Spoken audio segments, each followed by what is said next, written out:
Ladies and gentlemen, welcome to MTGO Traders. My name is Taryn, and this is the first standard deck tech for Guilds of Ravnica Standard. Did I say standard twice? I did.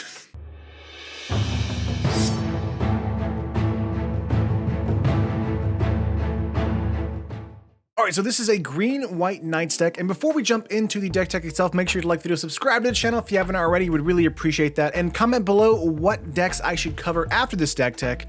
I have 10 decks already made, but if you guys are wanting a deck that I haven't made that I should make sure to put it in the comments down below so I can maybe do a video on that in the near future. I know mono red goblins, mono red aggro, all that kind of fun stuff is also in the list as well. But if you have a deck that you just want me to like put together, maybe do some matches on the channel, definitely let me know in the comments down below. I would love to see your comment and maybe build a deck for that. Also guys, if you didn't know, I'm also giving away a box of Guilds of Ravnica on the pre-release video, so I'll have that probably up here somewhere.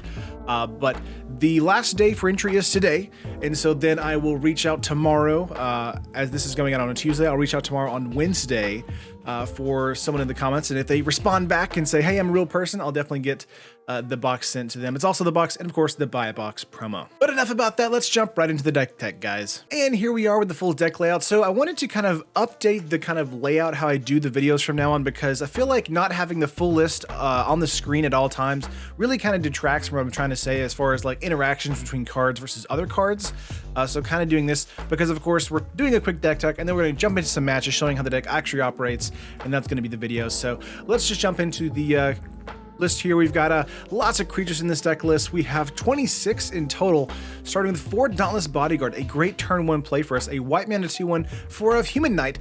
As it enters the battlefield, choose another creature you control, sacrifice the Bodyguard, the chosen creature gains indestructible until end of turn, and keep in mind, it's a Knight, and this deck is all about having Knights.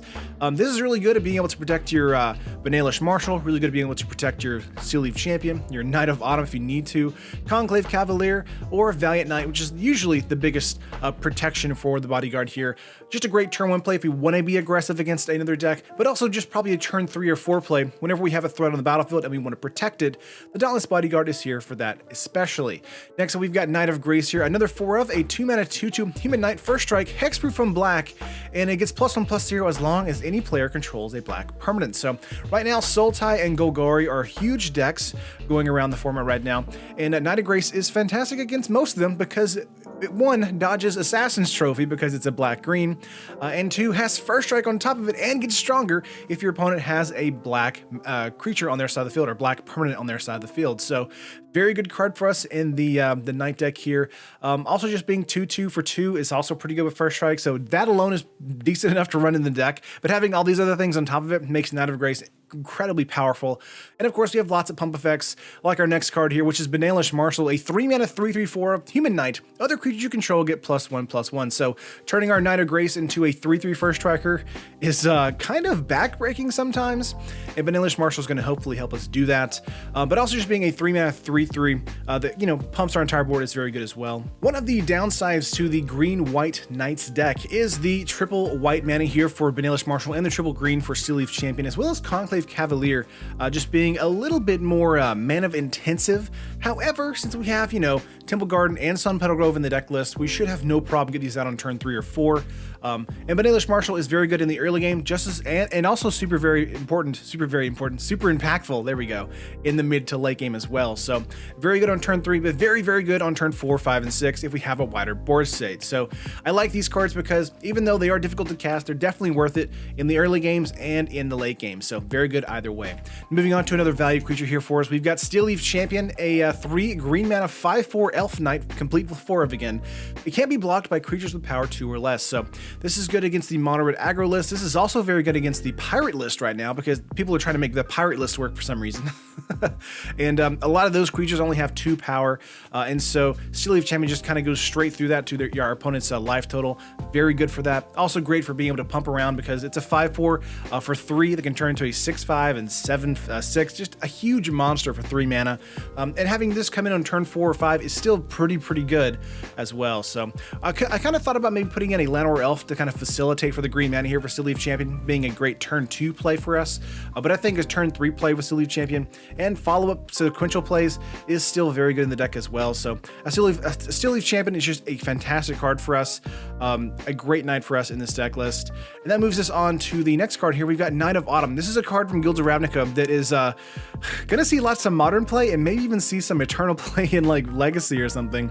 A 3-mana 2/1 Dryad Knights, complete 4 of here. When it enters the battlefield, choose one. Put 2 +1/+1 counters on the Knight of Autumn, so it becomes a 4/3 if you want it to be.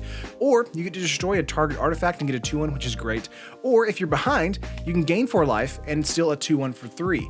All of these things are amazing, and they're all good in different scenarios, which I really like. So against the mono red aggro list, you probably want to gain some life to kind of elongate the game a little bit, because once you gain some value on the board state with your 2/1, maybe you have the Baelish Marshal, maybe you have Radiant Destiny on the battlefield. Knight of Autumn might be more of a 3/2 or a 4/3 because of that, and so the +1/+1 counters don't really mean as much there. Or maybe your opponent is playing a control strategy. They got a Surge Fast Cannon on the battlefield. Knight of Autumn deals with that for just 3 mana, and you get a 2/1 body as well. Knight of Autumn just does a lot of good stuff, against a lot of different archetypes, and I think it's a great knight in this deck list, being complete 4 of here. A card that's only a 2 of, though, is a Conclave Cavalier. This is a 4-mana, double green, double white, a 2 of 4/4 Centaur Knight with Vigilance.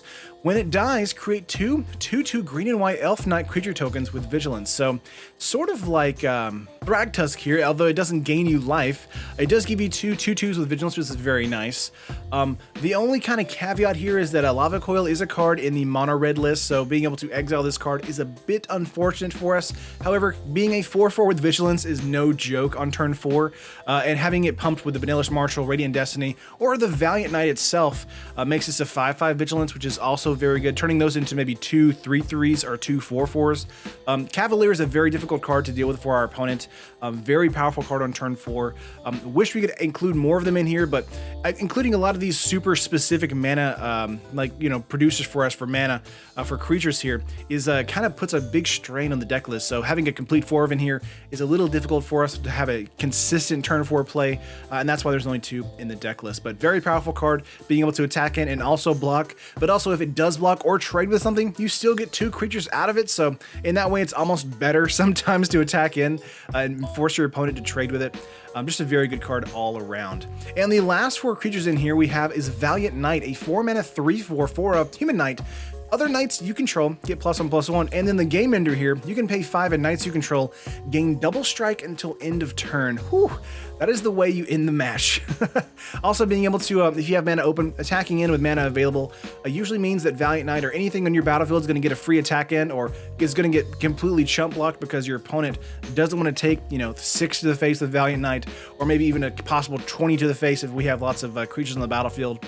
Valiant Knight is a great card and a great removal target for us, being able to hopefully kind of pull away from the Baelish Marshal, pull away from the Steel Leaf Champion. Once Valiant Knight hits the battlefield, opponent wants to deal with this immediately. It's a huge threat, and it has a big butt on it too, so it can get around any kind of lightning strikes and things like that. So if opponent has a Assassin's Trophy, we get a free land out of it, which is not bad. But Valiant Knight being ahead in the match means this is going to be a win more card for us. If we're behind in the match, the Valiant Knight really does help us kind of get back into the basic, into a balanced area where we can hopefully kind of get the advantage on our opponent. And that is all the creatures. Those were 26 in total. Let's move on to our enchantments really quickly. We've got History of Benalia. It's a knight deck. It's got to be in here. A 3-mana enchantment saga. Chapter 1 and 2, create a 2/2 white creature knight creature token with Vigilance. So a great attacker for us, a great blocker for us. And Chapter 3, knights you control get +2/+1 until end of turn. Again, just like the Valiant Knight here, it's kind of a ticking clock for your opponent. Play this on turn 3 and have a huge swing on turn 6. Play this in the mid to late game where it's like turn 5, turn 6. Opponent wants to remove the History of Benalia as quickly as possible because 1, it's giving you creature tokens, but 2, it's also being able to be a giant swing against your opponent's board state. Unless they've got a lot of first strikers, or maybe they've got to settle the wreckage that you don't know about, History of Benalia is going to be a back-breaking spell against them, especially if it stays on the battlefield. Now, a great card that actually supports all of these knights in our deck list is Radiant Destiny here. Only have 3 of. This is a 3-mana enchantment rare with Ascend, which means if you control 10 or more permanents, you get the City's Blessing for the rest of the game. As Radiant Destiny enters the battlefield, choose a creature type. We're going to choose knights. And creatures you control of the chosen type get +1/+1. As long as you have the City's Blessing, they also have Vigilance. So giving our entire board state Vigilance, like a Steel Leaf Champion Vigilance, is just ridiculous. And keep in mind, the Ascend actually stays the entire span of the game. So if we do hit Radiant Destiny and we do hit that Ascend clause, we have, you know, +1/+1 and Vigilance on our entire board state, which is ridiculous, very powerful. Just a great win more card for us. Another good card for us if we're kind of gummed up right now, like if our opponent is also playing a mirror match where we're playing up against a green-white deck, and our opponent's going really wide and we're going really wide, Radiant Destiny might be the card that actually makes the difference here, pumping our entire board state for +1/+1 and giving us possible vigilance depending on where we are in the match list. So very good card for that. And another good card for us, because we have so many creatures coming out, is Conclave Tribunal, another Guilds of Ravnica card, a 4-mana 3/of enchantment with Convoke. Convoke is your creatures can help cast this spell. Each creature you tap while casting the spell pays for 1 colorless or 1 mana of that creature's color. When this enters the battlefield, exile target non-land permanent and opponent controls until Conclave Tribunal leaves the battlefield. So if opponent has a large creature on their side of the field, a large bomb, we want to use the Conclave Tribunal to remove that. If an opponent has like a Planeswalker, or maybe even like an enchantment we don't like a Search for Azcanta in the early game for a control deck, or Teferi, Hero of Dominaria, you know we want to exile that. So Conclave Tribunal is coming in for that especially. The best part about this though is that we can play out creatures. We can even play a History of Benalia and then tap that token to, you know, spin for Convoke for the Conclave Tribunal here. So kind of makes it a little bit cheaper for us in the mid to late game when our board state is a little bit larger. And I really appreciate that, because you're definitely trying to get as much mana spent every single turn as possible with the green-white Knights deck list here. But that is all of the cards in the deck list besides lands. Let's hit lands really quickly. We've got 8 Forest, 8 Plains, and then 4 Temple Garden, which is the new card from Guilds of Ravnica. It's a reprint for you old folks, old players out there.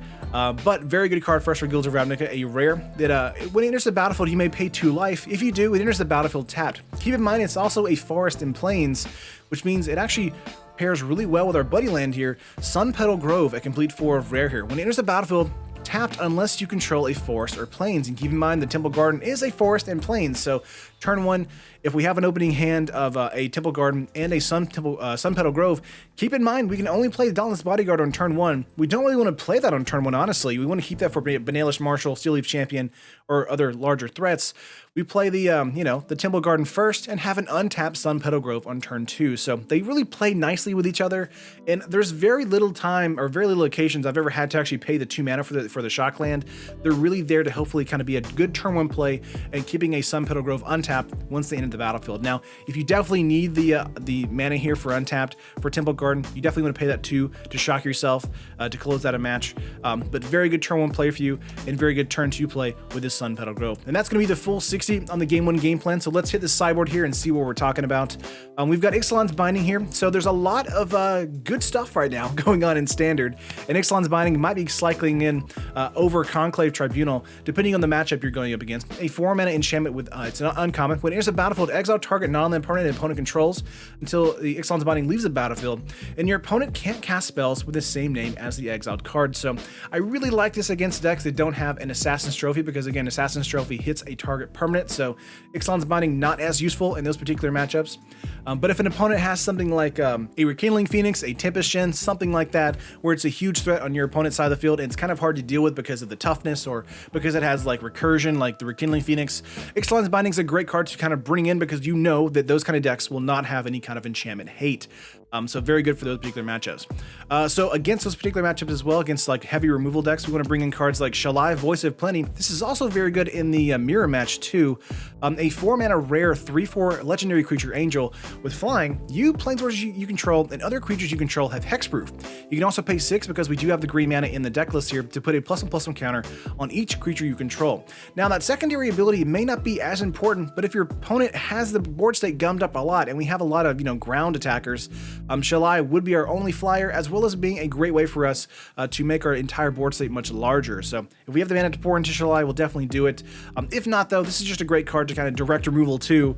If an opponent is like, spot removing, lightning striking, lava coiling, all those kind of things like that against our particular individual creatures, Shalai, Voice of Plenty will hopefully kind of slow that down, give us a few turns to kind of rebuild our board state or protect our board state while we, kind of get in for the winning swing.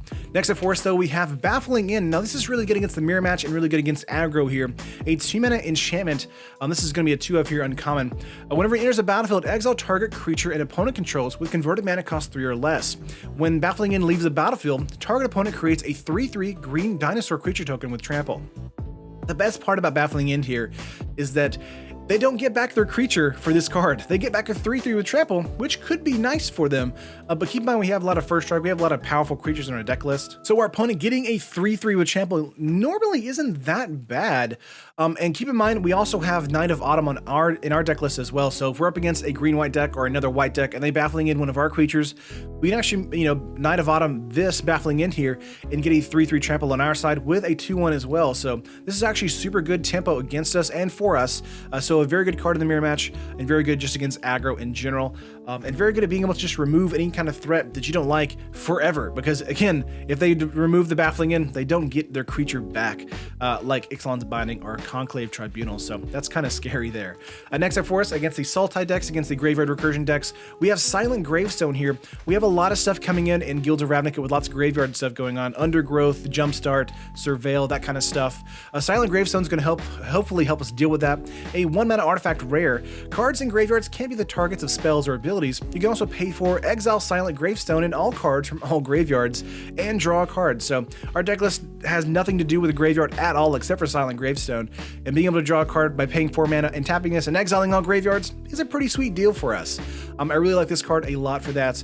And again, just very good against the Sultai matchups, very good against the Golgari matchups, very good against, if they have a lot of Surveil and they're pitching stuff into the graveyard, they probably have something to do that has interaction with the graveyard, and Silent Gravestone can definitely lock that down.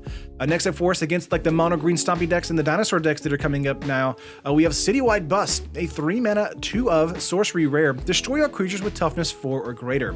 Now keep in mind that does include things like Steelleaf Champion, Conclave Cavalier, and Valiant Knight in our own deck list. And if we have any kind of pumps on the board state, then our creatures might actually die as well. But Conclave Cavalier, is very good at being able to bounce back in most situations. And again, most of the dinosaur decks are very explosive turn like 3, 4, and 5. They may have a Galta out there that's about to swing in.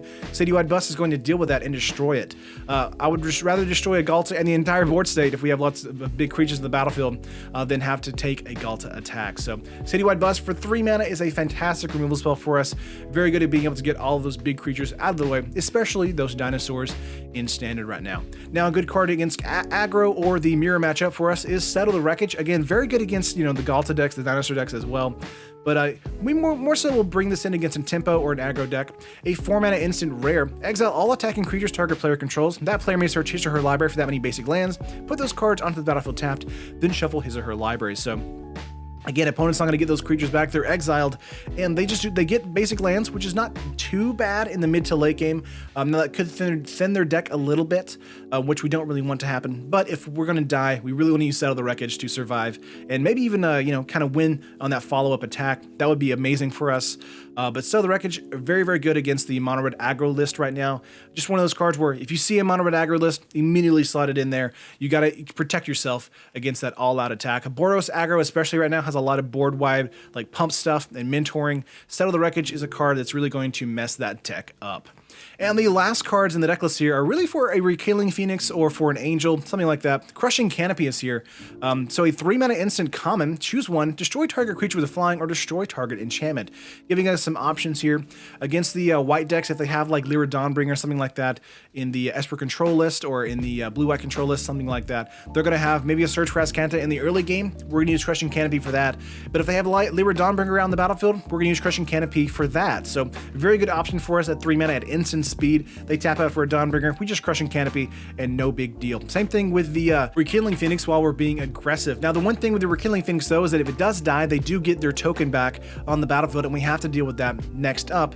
So Crushing Canopy, not as useful unless we're being super aggressive and they need to chump block in order to continue on with the match. So Crushing Canopy is good for that particular situation. But that is all of the cards in the full deck list here, so let's get to the matches and see how this deck performs. All right, let's get into some matches with Green-White Knights. Love that art right there. Opening hand here is pretty okay. Gonna go with a good keep here. So one of the things with the Green-White Knights is that we have a lot of 3-drops that are very powerful, but also very constrictive on mana. You'll notice we just drew into a Banalish Marshal and have 2 Steelleaf Champions in our hand, so double green, double white. Merfolk Brandwalker coming out for the opponent, Ajani showing, and they're throwing it into their graveyard, passing and just playing out a Steelleaf Champion. The best thing, though, about the Green-White Knights is that we just have nothing but power over and over again. So even though the Steel Leaf Champion and the Benalia Marshal are kind of restrictive, as well as the Conclave Cavalier, we still have the ability to play them out pretty consistently, thanks to you know, the Shocklands and Guilds of Ravnica. So getting out the Conclave Cavalier here, a 4-mana 4/4 with Vigilance. They play History of Benalia. We go with Knight of Autumn, targeting the History of Benalia. Opponent kind of questions us on this, and the reason I wanted to do that is so that, you know, we are still staying ahead on the creature kind of building our board state out, and they are still kind of behind, because we know that we'll get into more Knight of Autumns for that Conclave Tribunal, but we also know that we can't get rid of those tokens except through combat, you know, throughout the match. Go for Radiant Destiny here, name Knight, and attacking with our 5/5 with Vigilance. Just a huge bomb against their board state of 3 creatures. Now they could, you know, attack or the triple block or whatever, but they don't want to do that, because once the Conclave does die, we get 2 2/2s, which is great as well. They play their own Conclave and pass. We play a Sun Petal Grove, and we just go for Benalia Marshal here and Steel Leaf Champion. We have a huge board state now, and now our entire board state has Ascend thanks to Radiant Destiny. And so let's get in for 6/6 and 4/3. The opponent's going to line up the blocks here. I'm going to probably go with a trade with Knight of Autumn and go with the trade with the Conclave with their own Conclave. That's fine. However, at the same time, once ours die and theirs die, we still get 3/3s and they get 2/2s. So we're still ahead in this race. Actually, 4/4s thanks to Benalia Marshal. So just a lot of stuff going on in our board state we really like. Like, opponent's going to tap. I'll go for a Tristani Discordant, making a 2/2 Lifelinkers. 2/2 Lifelinkers. There we go. I had to say 2 twice or 3 times. We're just going to swing in here with a 2 4/4s and a 7/6 with Vigilance. And yeah, see how they block this way. They're going to go with a double block on one and a double block on the other. They do gain 4 life here thanks to the tokens. But we do 4 damage, and we play out our Steel Leaf Champion, leaving 1 land in our hand. Alright, 4 cards in hand for the opponent here. Militia Bugler. This is a card I really dislike that I keep seeing in all these lists. It's a very, very good card. It's just, it's kind of awkward because it's a 2/3 for 3. I wish it was a 1/3 for 3, because attacking in against it is kind of annoying. But we top deck a Valiant Knight, which is amazing for us, and just continue to crash in damage over and over again. They're going to go with a triple block on the Steel Leaf Champion here, trying to get that 8/7 out of there. No problem. We're going to go with a stack block that way and get rid of the Militia Buglers because of their toughness. And opponent doesn't find anything. Nice. Let's go to the sideboard here. Bringing in Baffling End. Probably going to take out the Dauntless Bodyguards. Not that great in this particular matchup because they have such powerful mid to late game threats. So we're going to bring in Settle the Wreckage and Baffling End. Thinking about maybe bringing in Shalai if you wanted to for more spot removal. Keep in mind they are green-white, so they could bring in Settle the Wreckage themselves. We go with a Mulligan and top a Conclave there. Go Temple Garden Pass. Knight of Grace is great for us, especially against the Merfolk Branchwalker here. Let's go Sun Petal Grove, get out a Knight of Grace. Keep in mind Sun Petal Grove can come in untapped because the Temple Garden is a Forest Plains, which is super nice for us. 6 cards in hand, going for a 3rd land, going Militia Bugler. And this is the matchup here that I really don't like. The Militia Bugler versus the Knight of Grace. We could go Baffling in here, or we could just go Knight of Grace and continue to build our board state. And that's what we're going to do here.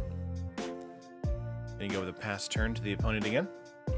A Show and Amara, Bounty Agent comes in as well with Amara. And against these green-white kind of mirror matches here, we continue to kind of gum up the board state over and over again. But because we have 2 First Strikers, we're getting in for 6 points of damage, drop them down to 14. And having a 3/4 on our side of the field is quite nice too. Opponent going for a flower here, getting a Plains, and then going Conclave Tribunal on our Valiant Knight. Now we could go the Tribunal on our own Valiant Knight, getting that back, or we could just wait to top deck into a Knight of Autumn, which is not exactly what we get into. We get into a Conclave Cavalier, which is, we'll play that out right now. And just passing turn. Again, the Militia Bugler can trade with the Knight of Grace, so trying to be careful about how we tack in. Knight of Autumn from the opponent here. It's a 4/3. Going to go with a Baffling End on their own Knight of Autumn because it is a 4/3. Now, one of the things against the green-white matchup is, again, they have Knight of Autumns as well, so playing on Enchantments can sometimes be a futile effort because they're going to continue to play Knight of Autumns. So they play another Knight of Autumn here, just as I was explaining that, and they kill or get rid of our Baffling End, and they get a 3/3 Trampler out of that. Luckily for us, they don't get their Knight of Autumn back. So we get a land off the top. We have a Conclave Tribunal here, but we actually want to need to tap into a History of Benalia first to get a 2/2, and then go Conclave Tribunal, so we can go Convoke and get back our Valiant Knight.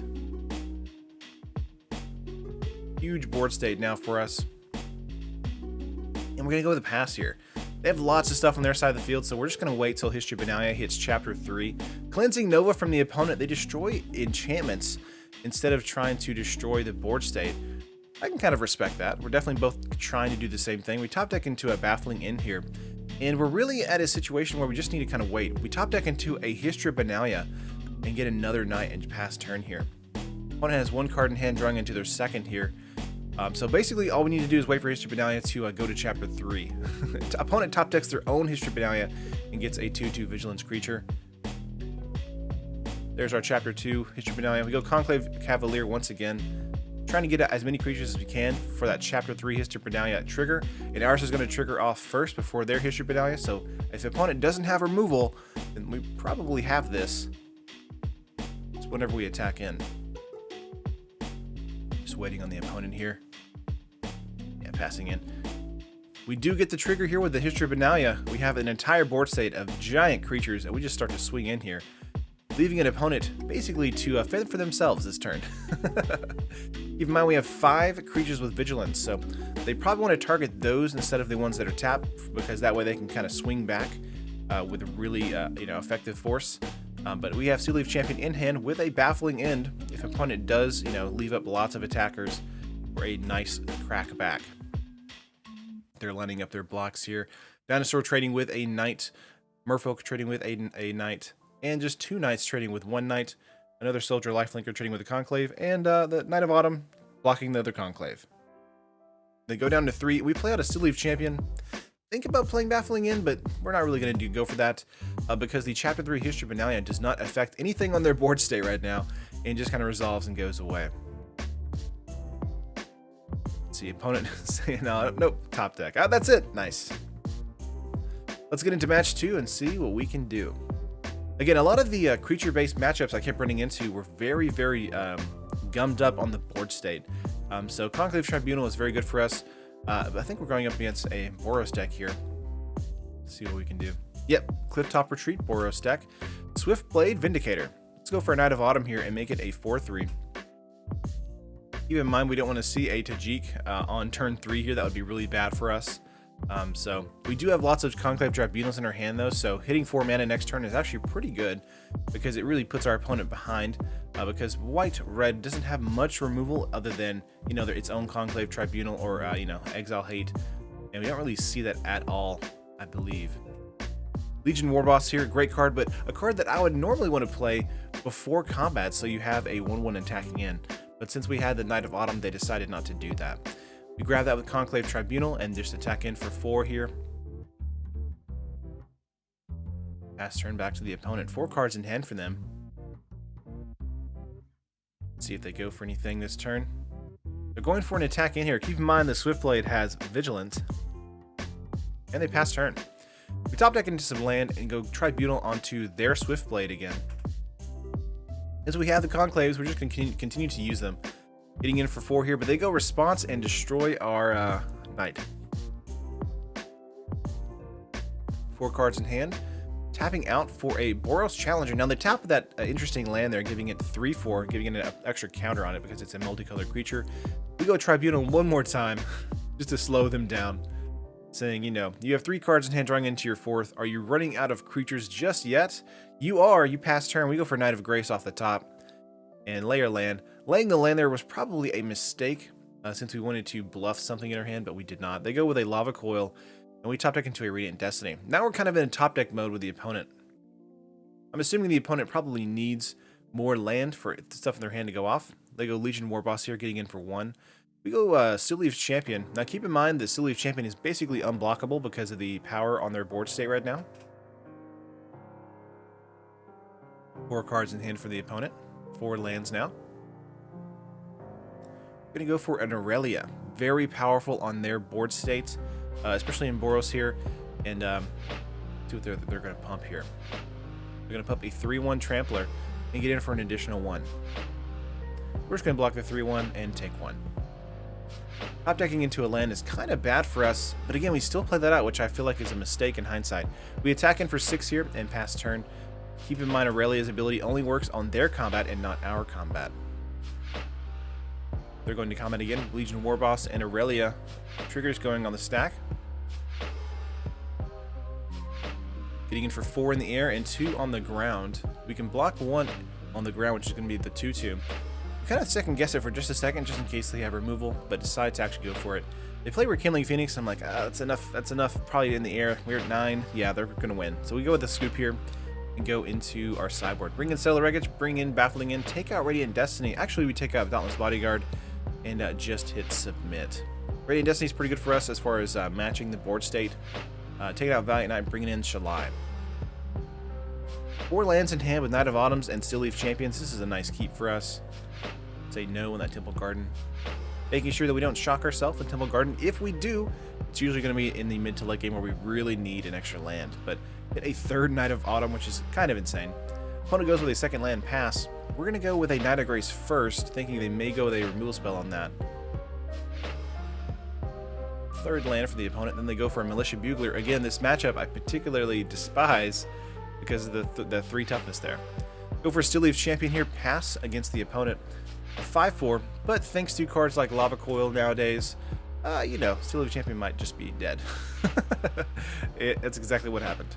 Swiftblade Vindicator coming in, and the Militia Bugler again has Vigilance as well. We're going to go with the Conclave Cavalier here and pass turn.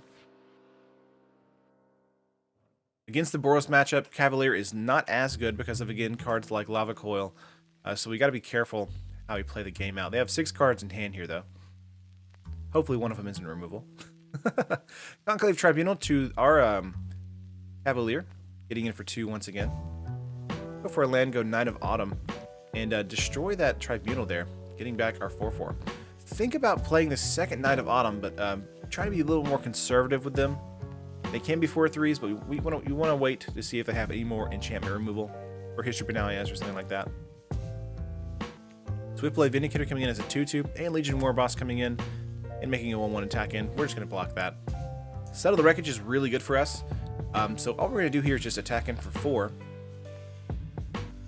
Keep in mind, they could have gone with a block there, but the Cavalier does turn into 2 2/2s.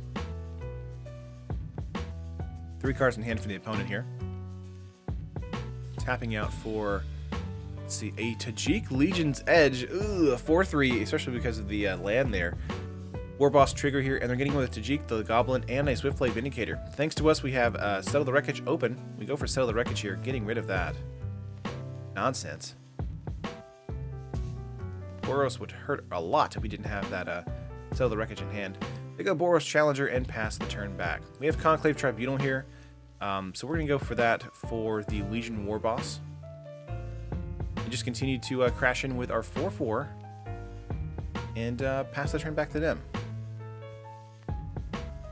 Again, being conservative with the Knight of Autumn plays. We have a nice board state right now, so just trying to be a little bit more conservative. 2 cards in hand for the opponent. They're attacking in for 2 and 2. Double strike, Vigilance Trampler against a first strike and a 4/4. Opponent is confused on the first strike damage there.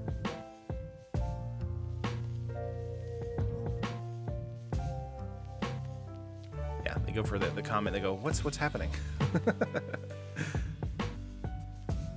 Yeah, first strike on Knight.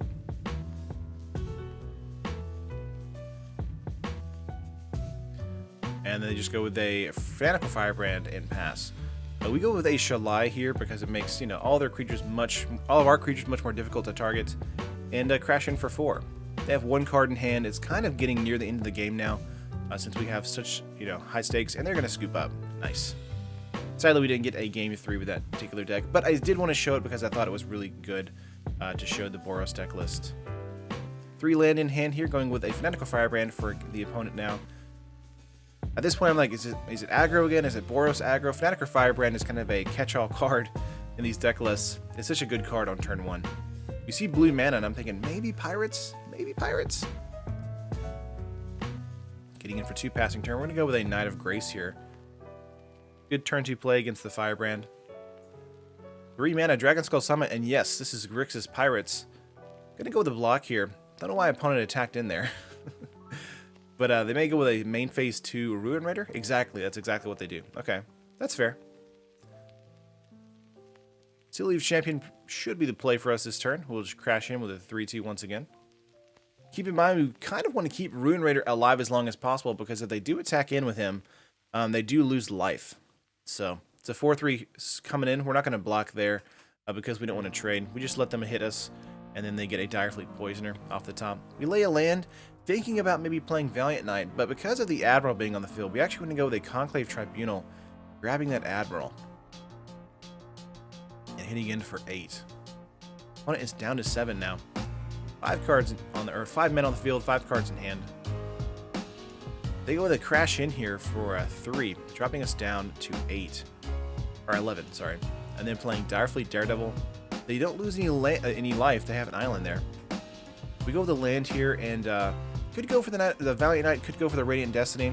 Both are pretty good here, so we're going to go for the Valiant Knight. And get in for a lot of damage.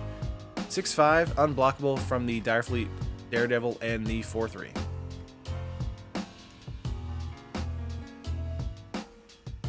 They block the 4-3 here and go to 1. We pass the turn back to them. Now, one thing that's interesting here is that the opponent is a little aggressive on this play. We do block it. A 3-2 coming in here. We're at 11. We should have probably not blocked that because their raid trigger probably would have killed them. They have Poisoner coming in as well, giving a Death Touch, so Valiant Knight does trade with the Poisoner. Main phase 2 here. They're going to play out a Hostage Taker and take our Sea Leaf Champion. No way we can deal with that unless we draw into a Conclave Tribunal. We do not. It's not good. So we go Radiant Destiny here, name Knight. And I go Knight of Autumn as well and make it a 4-3. Actually a 5-4 thanks to Radiant Destiny. And get in for 4-3 Vigilance First Strike. They're at 1, so they're going to have to block every single thing we throw at them. 4 cards in hand, 3 cards in hand now with a land drop. They're casting the Sea Leaf Champion here, so they have 2 creatures and a Daring Saboteur and a Direfleet Daredevil. They have 4 creatures on 1 turn play. Very good. History of Benalia off the top for us. Very good card for us. Continue to crash in damage. And we really just need to continue to press our advantage here. 4-3 and 5-4 crashing in here. Now, Sea Leaf Champion trading with the Knight of Autumn is quite good for us. Thanks to History of Benalia giving us the ability to make more 2-2s. We go with Hostage Taker on the Knight of Grace block and pass. 2 cards in hand for the opponent. They make the Saboteur unable to be blocked. Get in, just in case, so they can draw a card with the Saboteur. Discarding a land here. And that is it. They didn't find an answer they wanted. Main phase 2. Bringing in Baffling End. We're probably going to take out the Dauntless Bodyguards. Bringing in Shalai and just hitting. Okay. We go with a Mulligan and have a Vanillus Marshal on the top. We go with the bottom there. Kind of a difficult hand for us here, but we should be okay thanks to Radiant Destiny. But this is a very slow hand against a fast style deck, which is Pirates. So kind of hoping the opponent doesn't go off. Siren Stormtamer on turn 2. Could be a bad sign for us. Temple Garden is the play here for us. I just have it coming in tapped. Keep in mind we can't do anything until turn 4 anyways, so it's going to be really difficult for us to kind of bounce back if opponent starts going really wide. They get all their mana requirements and lay Fel Flagship. Haven't seen that in a hot minute. Let's go for a Radiant Destiny here and name Knight. Pass turn. Again, all we're trying to do is build board state while the opponent is building theirs. 3 cards, 2 cards in our opponent's hand here. Orkite Marauder. And they go with a crew here with the Fel Flagship. Now keep in mind the Fel Flagship, I believe, we get to discard a card whenever the Fel Flagship deals damage to us. We lay a land here, and Siren Stormtamer's on the field. We want to go Conclave Tribunal on the Fel Flagship. And thinking that they don't have anything, they have Lookout's Dispersal as the 1 card in their hand. That sucks. Now they're in top deck mode, and they get into a Direfleet Captain, which again, very powerful for them. And they continue to crash in for 8 points of damage here, dropping us down to 5. We have to discard a Valiant Knight And it's really not enough for us here. We go with a Valiant Knight, but we're just gonna scoop it up here. It's not worth it at this point. Let's get into game 3. Bringing in Settle the Wreckage, even though it's kind of bad against the Pirates. We really need something to kind of keep them back while they're tapping out like that. We go with a mulligan here and have a decent opening hand. A Seal Leaf Champion on top is quite good as well, thanks to our Sun Petal Groves and Temple Gardens. 1 red mana for them, and we go for a Sun Petal Grove and get into a Knight of Grace.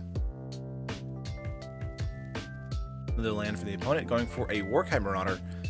Keep in mind the Warkite Marauder turns your creatures into, I think, 0/1s while it's attacking. So, if they have removal, they could deal with the Seal Leaf Champion. 6 cards in hand with the opponent now. 3 land. Just kind of holding out that they don't have a huge bomb. Direfleet Captain isn't that entirely big for us as far as our opponent. They need to continue to attack in, and our deck is all about attacking in with huge creatures. So Captain might not be fast enough. We drop them down to 8 here. A tap land for the opponent. 5 cards in hand. They attack in here, which is super interesting because we have lethal on board. I feel like they probably shouldn't have done that. Going to main phase 2 here, and they go for a Protean Raider, and they actually decide to copy Seal Leaf Champion here. So if we top deck removal, which we do, nice. We actually get the win here because they're completely tapped out, and we just swing in for 10. Nice, that's it. All right, let's get into match number 4 here. See what we can do. Go with a mulligan and have a 2 land in our hand. Bottom that Knight of Autumn. And pass turn. Drowned Catacombs for the opponent. Top deck a land, which is not exactly what we need. We kind of want a green land for that Seal Leaf Champion, but getting a white land is fine for the History of Benalia. This might be a Spirit Surveil deck, so we go with a History of Benalia pass. The Thoughtbound Phantasm, again, is a 1-mana 2/2 defender that whenever you surveil, it gets a +1/+1 counter. Thought Erasure for us for the opponent. They're going to grab our Valiant Knight, I assume. Yep, that's exactly what they grab. And they go Surveil 1, which means the Phantom becomes a 3/3 defender. You go with the Knight of Autumn here, making a 4/3. Now, against the black-blue decks, Knight of Autumn is just a 4/3, basically, unless we want to gain life, because unless we see a Search for Azcanta early in the game, we're not going to use any other ability on Knight of Autumn. They go Supreme Phantom into Supreme Phantom. So yeah, this is definitely a Surveil Spirit deck in Standard, which is really cool. We decide to get in here after a History of Benalia activation hits, and 10 damage, and their 4/3 is getting blocked by the Phantom there. It does get destroyed. We also go Seal Leaf Champion as well. Opponent is down to 10. We're still at 20, so we're kind of in a good position here, but it could change thanks to all of these surveilling they're doing. Keep in mind the Phantasm is a 6/6 now thanks to the Phantoms. Thought Erasure. We have that Plains in our hand. And the Phantasm is now a 7/7. Knight of Grace off the top here for us. Probably best to play that out. Keep in mind the Phantasm is not a flyer, which is kind of weird for a Spirit, honestly. They go Assassin's Trophy, and on our Seal Leaf Champion, we go for a land. Getting that good Assassin's Trophy stuff in. Assassin's Trophies kind of feels like it's like mini modern, honestly, for Standard. Conclave Tribunal for us is pretty good. So let's get hit in for 4 first and see what we can do. And just go Conclave Tribunal on the Phantasm if we can get it. We definitely can. Sweet. 3 cards in hand for the opponent. They top deck a Assassin's Trophy on the Conclave Tribunal. We get another land, they go Notion Rain here. Notion Rain is very interesting because it deals 2 damage to them, but they also Surveil 2 and draw 2 cards, so it's just a very good card all around, but they're at 4, so if we can outpace their creature curve, we should be fine. That 5/5 is very devastating against our board set right now. Another Phantasm coming in here, so this is kind of not what we wanted to see. Mission Briefing is basically giving something in the graveyard flashback, but they get the Surveil for 2 as well, so giving them some stuff to get through. Phantasm is getting counters again. You keep in mind they have 2 now, so it's counters across. Discovery, Surveilling. So they go Mission Briefing and they go Discovery from the graveyard instead of going Assassin's Trophy, which I think is very interesting. I feel like they probably wanted to do Assassin's Trophy for the Knight of Autumn. We top deck into Knight of Autumn here and go for that. Decide to go counters instead of gaining life. We're still at 13. And opponent, they could be attacking in with their 2/4s in the air if they want to start slowly pinging us down. All we're trying to do now is just kind of wait it out so we can continue to build our board state and attack in for 4 points of damage. They lay a land here, go for Mission Briefing once again, making some large creatures. Now both of the Phantasms can attack in. It's an 8/8 and a 7/7. They also go Thought Erasure for the Surveil, but we have a plane in hand, so nothing. They go for an all attack in here.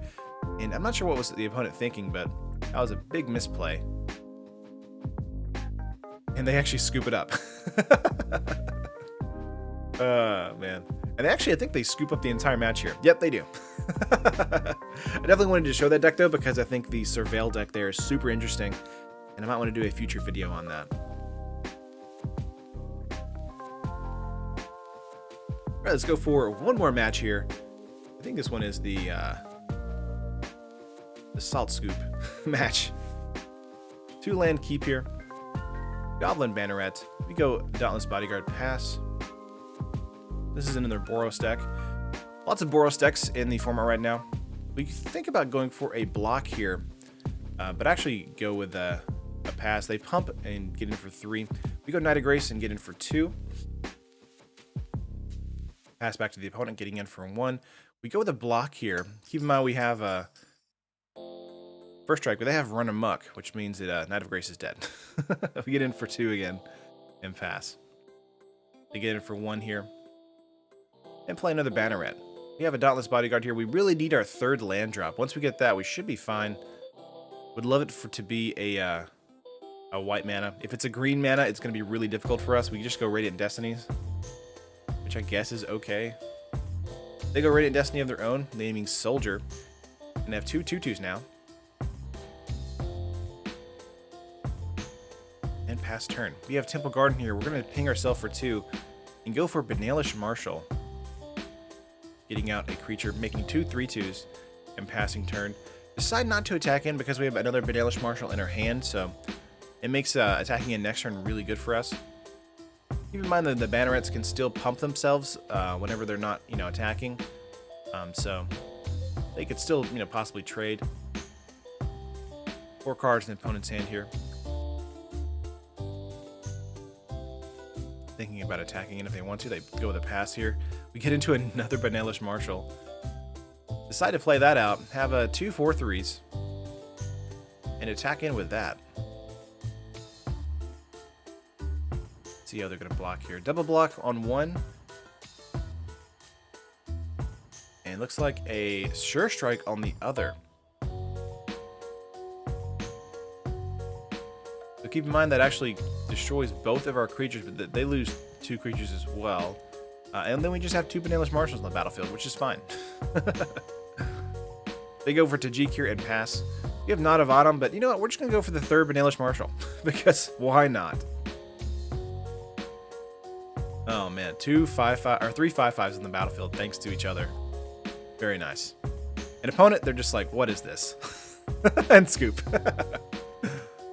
Alright guys, that was the deck list. Let me know what you think in the comments down below. Like the video if you like it, subscribe to the channel if you haven't already, and of course, like I mentioned at the beginning of the video, make sure to comment down below what decks you want me to cover in the future, and I'll definitely take a look at them and try to brew something together. I know someone reached out on Twitter today about building a Simic deck, but actually splashing some white in there thanks to cards like Temple Garden. So try to look into that, see if we can do that. But for sure, let me know what you think in the comments down below of the deck. That's going to do it for this video, and I will see you guys in the next one. Peace. Thank you for watching the video. If you enjoyed the video, make sure to smash that like button. Subscribe to the channel for more awesome MTG content just like this. And make sure to tap the bell icon to be notified whenever a video is made live. If you want to keep watching content, here are 2 more videos for you. This video and many others are sponsored by MTGO Traders and Cape Fear Games. Buy and sell digital singles to build your online collection today with MTGO Traders, and get your paper singles, accessories, and much more from Cape Fear Games. Whatever your Magic needs, both places have you covered.